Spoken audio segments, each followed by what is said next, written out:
आज की इस वीडियो से हम बात करने वाले हैं अपने क्लास 9th के चैप्टर नंबर 2 जो कि आर डी शर्मा में दे रखा है एक्सपोनेंट ऑफ रियल नंबर के नाम से। सो आर डी शर्मा का जो क्लास 9th का जो मैथ है उसमें सेकंड चैप्टर है आपका एक्सपोनेंट्स ऑफ रियल नंबर। सो पहले इस चैप्टर का नाम समझते हैं कि इस चैप्टर का नाम जो है वो क्या कहना चाह रहा है। देखो यहाँ पे दो चीजें आ रही हैं, एक आपका आ रहा है रियल नंबर और दूसरा आपका आ रहा है एक्सपोनेंट्स। अब रियल नंबर का क्या मतलब होता है, आप सभी को रियल नंबर्स के बारे में पता होगा, अगर नहीं भी पता तो कोई भी दिक्कत वाली बात नहीं है, मैं आपको बता दूंगा। रियल नंबर्स का मतलब क्या होता है, अगर एक बुकिस्ट की लैंग्वेज अगर हम देखें तो ये होता है कि कोई भी रेशनल नंबर या कोई भी इरेशनल नंबर सबका कलेक्शन जो है वो रियल नंबर होता है।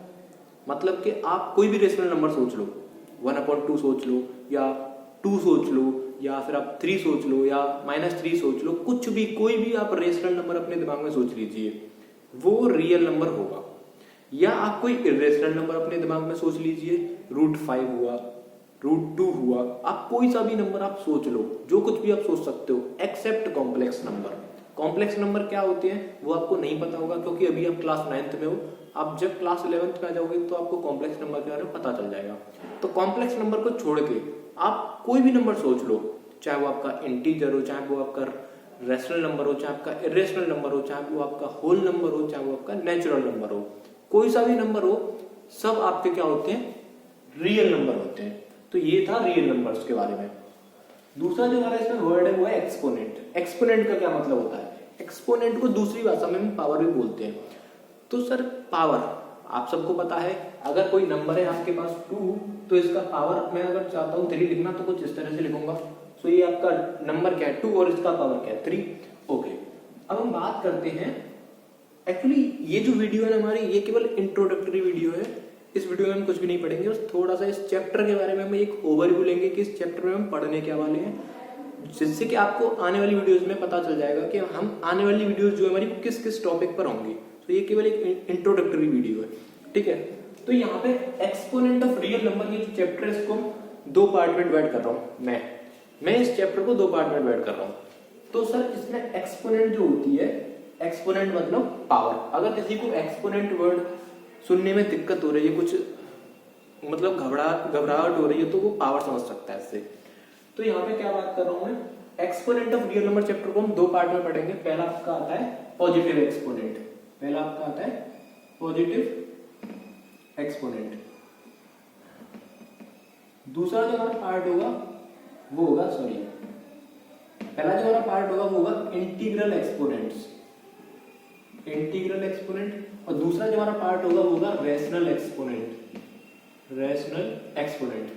अब देखो इंटीग्रल एक्सपोनेंट और रेशनल एक्सपोनेंट नाम से पता लग रहा होगा। मान लीजिए आपके पास कोई रियल नंबर है 2, कोई रियल नंबर है आपके पास 2, उसका इंटीग्रल एक्सपोनेंट से क्या मतलब है, उसका इंटीग्रल एक्सपोनेंट से सीधा सीधा मतलब है या तो 2 की पावर 3 होगा या 2 की पावर -3 होगा। तो ये क्या है आपके 3 का यहाँ पे एक इंटीग्रल एक्सपोनेंट है, -3 भी क्या एक आपका इंटीग्रल एक्सपोनेंट है। रेशनल एक्सपोनेंट से क्या मतलब है, जैसा कि आपको पता है कि रेशनल नंबर क्या होते हैं 2/1 या फिर 3/2, ऐसे जो फ्रैक्शन टाइप में रहते हैं। तो सर रेशनल एक्सपोनेंट से मतलब है कि अगर मैं इसका लिख दूं 1/4, 2 की पावर 1/4, ये क्या आपका ये 1/4 है, ये आपकी क्या रेशनल एक्सपोनेंट है। तो इस तरह से हमने इस चैप्टर को क्या किया, 2 पार्ट में डिवाइड किया है, जिसमें आपका आता है इंटीग्रल एक्सपोनेंट जो कि आपका एग्जांपल ये रहा, दूसरा आपका आता है रेशनल एक्सपोनेंट। ये क्या है एक्चुअली हमने इस चैप्टर को इजी बनाने के लिए पार्टीशन कर दिए, वरना तुम डायरेक्ट क्वेश्चन से स्टार्ट कर सकते थे। लेकिन आपको पता होना चाहिए कि इस चैप्टर में हो क्या रहा है, चल क्या रहा है। हम ट्रेडिशनल तरीके से जो पढ़ाई करते हैं उससे थोड़ा सा हट के पढ़ाई करेंगे, जिससे कि आपके दिमाग में ये जो है छाप छूट जाए, चैप्टर एकदम अच्छे से क्रिस्टल क्लियर समझ में आ जाए। ओके, उसके बाद अब आपने यहाँ पे एक चीज देखी होगी कि सर यहाँ पे क्या है, पॉजिटिव इंटीग्रल है, इंटीग्रल मतलब इंटीजर, इंटीग्रल मतलब इंटीजर, और ये आपका क्या है नेगेटिव इंटीजर। ओके, सो ये पॉजिटिव इंटीजर है, ये नेगेटिव इंटीजर है। इसी बिहाफ पर, ठीक है, इसी बिहाफ पर हम इस इंटीग्रल एक्सपोनेंट को भी 2 पार्ट्स में डिवाइड कर सकते हैं। तो इसको मैं यहां से हटा देता हूं।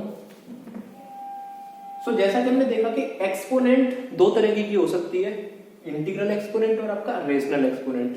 अब इंटीग्रल एक्सपोनेंट भी आपकी 2 तरह की हो सकती है, पॉजिटिव एक्सपोनेंट और नेगेटिव एक्सपोनेंट।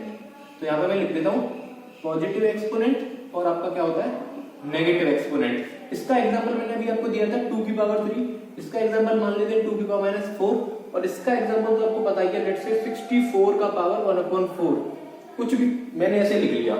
तो सर आपको आप समझ में आया होगा कि हमारा जो चैप्टर है इसमें हम केवल पावर्स कर पढ़ेंगे और इन पावर्स के अलावा कोई भी पावर आपको देखने को नहीं मिलेगी।